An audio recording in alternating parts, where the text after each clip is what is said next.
Hi. Here I am, just me, no wigs. Because I don't want to talk about wigs. I want to talk about something else. And I'm not sure where this is gonna go. This is gonna go out to my wig wearing beginners group. But some of you do not necessarily need wigs. Some of you may just play with wigs, and that's fine. I am talking to those of you out there who are probably the majority of this group who have hair loss or thinning or have decided to completely shave your head. We are wearing wigs because the societal pressures of hair loss, the emotional aspects of hair loss is what I want to talk about. That's what I want to talk about right now. I don't know where this is going to go or how long this will be or whatever. I'm not going to edit this either because this is just going to be raw and open and unfiltered. I'm going to not curse or anything like that, but I want to talk to you about your feelings, the feelings you're going to be feeling or have already felt. You may not feel any of this, but with hair loss comes grief. There's stages of grief, just like when someone dies. We mourn our hair loss. I know I did. I cried for years. Probably years. I don't even know. I denied it for a very, very long time and just let it go. I got to the point where I couldn't really do any tropical treatments or oral treatments because it was just too far gone for me. And I didn't want to spend the money on something that had the potential of not working. Wigs work. That's been my thing. Again, not talking about wigs, but I want to talk about hair loss specifically. The emotional impact that you are experiencing with your hair loss, because it's hard, it's trying, it's testing. You're going to cry, you're going to be angry, you're going to scream, you're going to shout, you're going to say, why me? Why am I losing my hair? I used to have gorgeous hair. I used to have curly, beautiful, wonderful, long, luxurious hair. It was always thin. I never paid attention to the top. I was always worried about the curls. And I hated so much about my hair because it was frizzy and it was dry. And so I had a love-hate relationship. I loved the curls, but I hated the frizz. I never had a perfect head of hair every day because it was curly. I would wake up and I would have to wash it to make it look good every morning. Or I would have to do nighttime curls, overnight curls to sleep on to make them look good in the morning, because otherwise you were wearing your hair up anyway, because curly hair is so hard to style and maintain a style. It just looked different every day. I love-hate relationship with my hair. I had that for many, many years. I have not had that with wigs. I love every wig that I've put on. It makes me feel wonderful. It makes me feel amazing. That helps, excuse me, that helps my emotional needs. It helped my emotional, the transition. It helped make me feel beautiful. And that's what they do. It's an enhancement. It's artificial hair, and it enhances your features. There's nothing wrong with that. Society has told us that that is what is right, that we shouldn't feel the emotion when losing the hair because you're a woman. You should have full luxurious hair all the time because you're a woman. Who are you to say this? Because this is not true. Genetics lies. Genetics doesn't lie. Genetics is very open and honest. But genetics, social media lies. I should say that. Social media lies. People put makeup on, they put wigs on, they put clothes that flatter their bodies in certain areas that make them look better. We all do it. Um, and um, my journey is different from your journey. Um, so my emotions, a lot of my emotions tend to be anger. Um, I'm angry. I have a lot of anger about things. A lot of it was hair loss back before I really accepted it. And I still today miss my hair. I mean, I have no hair. I shave it. I shave it. This is no guard as of last night. Um, I have diffuse loss, diffuse loss. That means I'm losing it all over. It was thin all over, mostly on the top, but everywhere. Um, I shave it because it's just easier than putting a wig cap on or dealing with bio hair. I dealt with bio hair under my wigs for about a year, or 6 months to a year. Um, and it was just sweaty. It was awkward. It was just, it looks bad under the cap because it gets all matted down.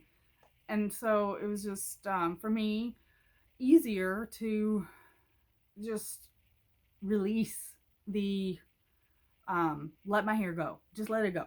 I went through a phase where I was just like, okay, we're just gonna shave it off because it's left me. I don't care about it anymore. That's how I felt. Like it was leaving me. Why should I feel like I should keep it around? But that's my choice. That's my journey. I prefer not to have the hair because it does help velcro the wigs a little bit to your head. They don't slip as much. But again, that's just, I wore a wig for 6 months to a year before I did that. And I made sure I was happy with the wig that I bought too before I shaved my head. Because I had bought a cheap, budget friendly wig, but it wasn't for me. It didn't fit me. It didn't look right. I didn't know anything what I was doing at the time. I didn't have this group, for one, a year and a half, 2 years ago when I was going through this to learn more about wigs before I jumped into wigs.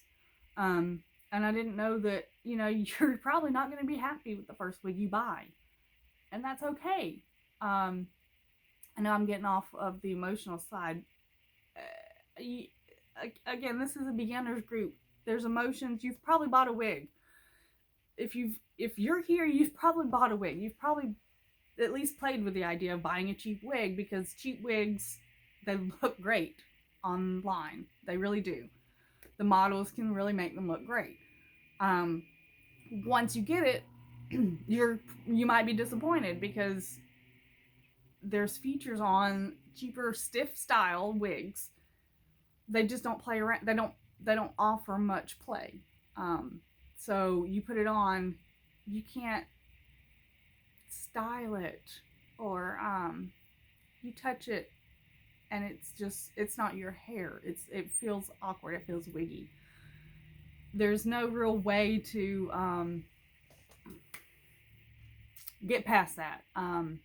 You're gonna buy, if you buy a $25 wig, you're gonna get a $25 wig. There is a few things, as I try to show in some of my videos, things you can do to somewhat make them look slightly more realistic. But you're not going to achieve 100% realism with a budget-friendly wig. That's just impossible. You might buy a few wigs before you find one that you like a lot or that suits you. Or I have almost 20 wigs and I still don't know if I'm happy 100% with each, like, each one of them so different. Like even the cat quality and construction will be different from wig to wig. So there's so much variation in play, and each style feels different on me. I feel different in them. It's hard to explain until you've found a nicer wig than a budget-friendly wig. You might not feel that. And specifically, a lace front is going to look better around the hairline. And I feel like you would feel much more confident with a lace front wig starting out. Or you may try and find two wigs, a cheaper wig and a more expensive wig. That's what I like to do a lot. I like to get a basic wig just to wear around the house, play with my kids in, and I feel like I can be a bit more rough with it and it's not going to mess up. Whereas a lace front wig looks more real, is more delicate, so you would want to wear it less often. So if you went out, you would wear it. That could be something that might help you in your journey to begin with, is having two separate wigs. A basic wig, a cheap wig, budget-friendly wig, and whatever your budget, a slightly more expensive wig. It doesn't have to be several $100s. There are some cute, slightly more expensive wigs on Amazon. And you can even still find some on wigoutlet.com or wigs.com. You can still find some cheaper styles on those websites just to play around with a basic cap that's not gonna stretch on you. Something you can feel more comfortable washing and getting used to touching it and feeling it and wearing it, putting it on, taking it off, and not have to worry about stretching the lace. I have 19 wigs, so I'm not trying to tell you to buy wigs. I'm not trying to tell you, because I have multiple different brands, multiple different styles, types. But what I'm telling you is my experience, is that helped me. That might not help you. I don't know. I don't know what your journey is. I don't know from, I don't know your specific experience, but I know my experience, my emotional, I don't know. The emotional side of hair loss and coming to terms with your first wig, your second wig, and then multiple wigs down the line. Because honestly, it's an addiction. It's a fueled addiction. If you don't have hair, you miss it. You miss having it, and you, at least I do. Sometimes I'm like, yes, I don't have hair. It's great. In the summertime, it's wonderful because I don't have to deal with it. I don't sweat as much. And I had frizzy hair, so it would just be, I would curl it, walk outside, and it would just frizz and just be matty and horrible. And I would just be like, why? I'm just gonna shave it off. And I shaved it off, and it's freeing. It's wonderful. I'm not sure where I'm going with this now. I want to help you know that you're not alone in the emotional side of this. We all I start off without any confidence in wigs because they are intimidating. They are daunting because there's a lot to learn. But again, I'm sorry, I keep bouncing back and forth between talking about, I know I said I wasn't going to talk about wigs, but they help. They help you feel a little bit more like a person again. They help make me feel more feminine. and more like a person.